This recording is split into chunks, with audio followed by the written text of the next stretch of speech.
Hello, my name is Valentino Lara, and I am here with my mom. The day is, what's today's day?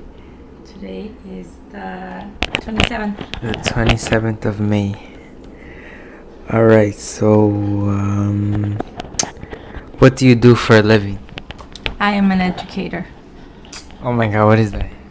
I am a teacher. Alright, what made you, want to be a teacher? I always wanted people and contribute to our community. And I thought about nursing, but science doesn't really get my attention. And I like language arts. And I figured I would teach children English, just like I had to learn when I was a kid. Alright, how do you like your job? I do. I enjoy my job very much. It's challenging, but I enjoy it very much. What? Because as I stated, I wanted to help people, specifically children from our community, Latino community, to understand and value their language, Spanish and English, and understand their value to our world. And so I want them to understand how valuable they are to our society, and that's why I enjoy it. Alright, what lessons has your job taught you? It has taught me that you cannot solve everyone's problems, but you can definitely try to listen to people when they're going through something. And if you do have a recommendation and someone actually wants that recommendation, that suggestion, you can give it. Alright, so where did you grow up in, when you were a child? That's a two-part. You don't have to talk proper and stuff. Where did you grow up? So I grew up part in Mexico, What part? Gomez Palacio, Durango. And then I also grew up in Chicago, little village area. I was a back and forth kind of kid. What's that? That means that your parents were born in the United States, but your parents take you back to Mexico, not just for vacation, but for education. And then they bring you back for education as well. Alright, so where did you go to school when you were a kid? Here in Chicago, I went to St. Agnes. Alright, and in Mexico? I went to Adolfo Lopez Mateos. Alright. What are your best memories of grade school? My best memories of grade school in Mexico were all the folkloric dances and all the after-school activities that we got to do. I was in the volleyball team. I was in the soccer team. I was in folkloric dance. I was in our speech group. So those are the best memories I have. What kind of student were you? I was a AB student. I was very obedient, and I was creative, and I never gave up. Was it challenging for you when you came back and forth? Yes, it was very challenging, especially because you lose the language, and even though you were in a community that spoke Spanish, just like I did, the children around me chose not to speak Spanish. They would speak English on purpose. So it was a challenge to try to learn the language, but obviously I did. Alright, so when you were little, what would you do for fun? Well, we were not allowed to go past the block. So my mother bought me some roller skates and rollerblades. We get to rollerblade from one end of the block to the next end of the block, and it could only be on your side of the block. Why? Because of the dangers of gangs. I also joined our grammar school teen club after school, So we got to do a lot of extracurricular activities there too. Play basketball, play volleyball, things like that. Um, did like the gang life, like for like the people, like the girls that were in gangs, did they ever attract you, like that you wanted to be in one? We actually did have a couple of encounters with these kind of girls, but we let them know that A, we were not afraid, and B, that was not our style of living. And as long as we didn't want anything to do with their boyfriends, they would leave us alone. Was it hard growing up in the neighborhood you live in? I didn't think so because I knew everyone around me. But it was sometimes frustrating because we didn't get to go out.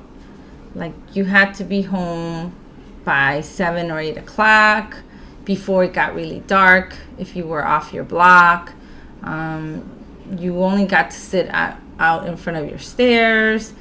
We really didn't have a park on our side. The only park that we had was on the opposite side of where I lived. So that was kind of boring because I was a very active kid. I like to play sports. So. Do you have any childhood friends like that you're still close with now or no? I do. My friend Cynthia.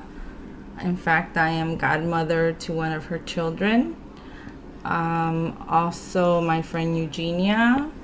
I have about 4 more friends that we went to grammar school together, and then we also went to high school together.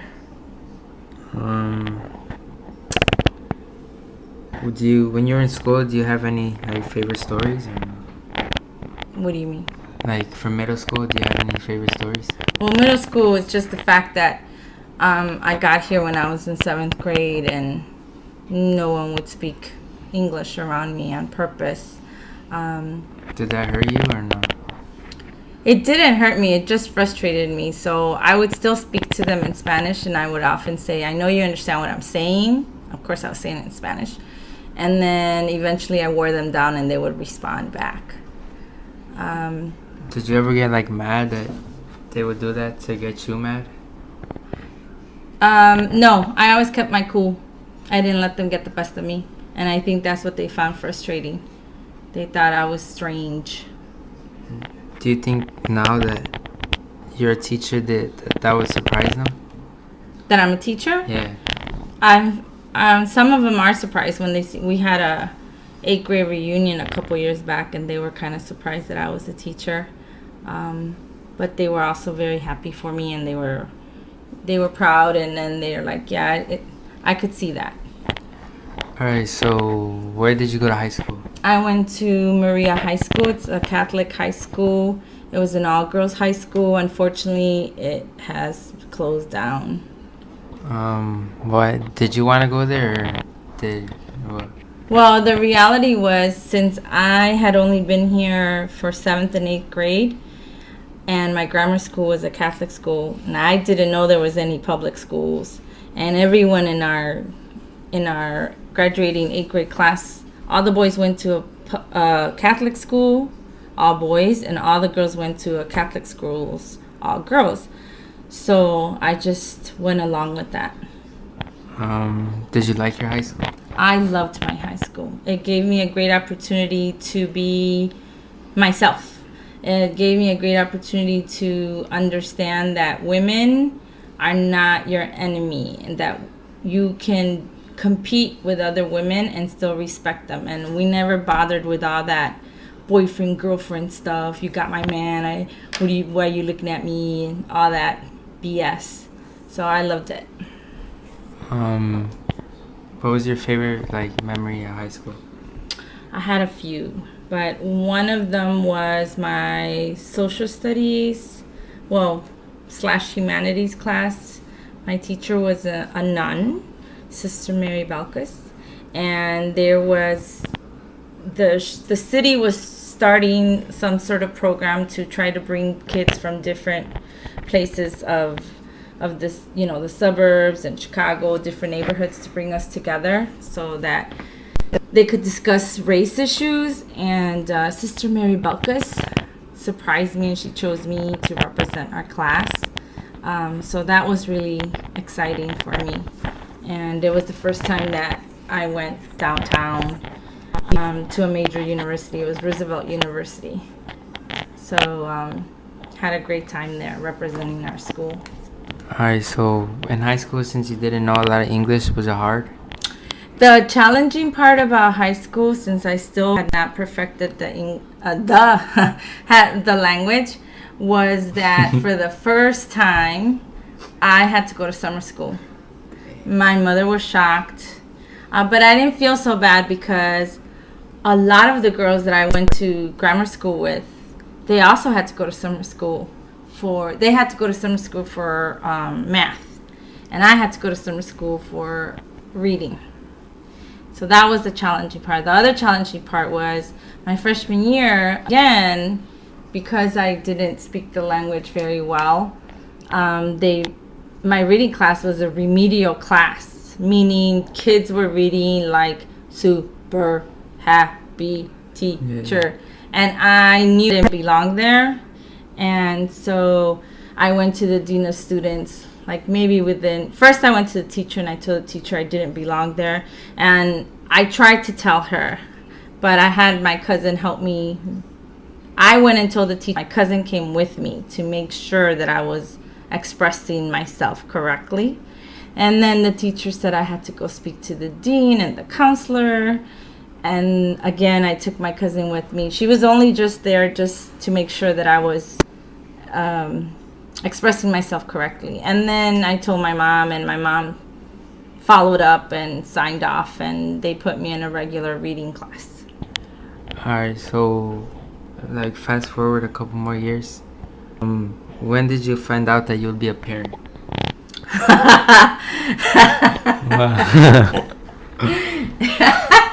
That was in the summer of 2001. Yes, it was a shock. Wait, 2001? No, wait. I'm sorry, 2002. Yeah. Yeah, 2002. It's a weekend. Alright, Sorry.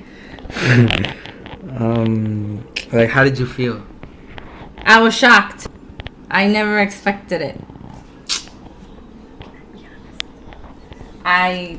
I never expected it, so I was extremely surprised. Like when you first saw me out the womb and stuff, how did you feel? I felt excited and nervous, or like you and I say, nerve-sighted at the same time. Why though? Because I kept repeating in my head, oh my gosh, I'm a mom. Oh my gosh, I'm a mom. I was responsible for someone's life. I didn't want to mess you up. Why? Because I want the best for you, and so I want to make sure that I don't do anything to screw your way of thinking or to make you unhappy. I just want to make sure you grow up to be a happy, productive individual. All right, so how does being a parent change you? Like, how did it change you? Oh, changed me a lot. I did not really commit to individuals. I completely committed to being a mom. I completely committed and accepted that I will, for the rest of my life, be responsible for my child. And I stopped traveling. I stopped spending money like if it was water. That's how it changed me. Alright, so what are your dreams for me, like your child? My dreams for you are, of course, number one, for you to be happy, a happy individual. Number two, for you to work hard, or understand that you have to work to get where you want to be. And so whatever you dream of, I want you to reach that goal. I want you to be happy and always be healthy. and I don't want anybody to harm you. I want to make sure you're aware of when someone wants to maybe take advantage of you, and like a little light goes on and it doesn't happen. Yeah. Alright, so since you're from here, right? So Yes. where is your parents from? My mother was born here in Chicago. My biological father was born in Mexico. Alright, were they still? My mother was raised in Mexico and also here in Chicago, so it was back and forth. But her childhood was mostly in Mexico, same place, Gomez Palacio, Durango. And my father, I believe, was raised in Mexico City. I think that's where they're from. Alright, so do you remember like any like stories with your family, like with them or anything? Like Not with them together, but with my mom. My mom would take me on her. Well, she worked very hard every day. She was a factory worker. And whenever the Barnum Balaam circus, do you remember the circus? No. I took you. When that, well, more than once. When that would come to town, it was kind of expensive. But my mom didn't drive, so she would plan it out. She would, we would go to the circus, and she would always tell me that she would not buy me anything, any like games or anything, any toys, but she would buy me anything and for food. So I remember going to the Barnum and Bailey circus. I also remember going to Disney on Ice back then. I don't remember if it was actually Disney, but there was ice-capade people. yeah. And I also remember anytime I asked her for something, she never said no. She would just always say, wait until I have the money. And I would say, okay. And sometimes it would take a month, 2 months, 3 months. And by that time, I didn't want whatever it is that I asked her. So, but she would always try to give us everything she could. Alright. So this is the last question. Mm-hmm. So when you like die and stuff, how do you want to be remembered? Oh, I've never thought about that. That's a very good question. How would I like to be remembered?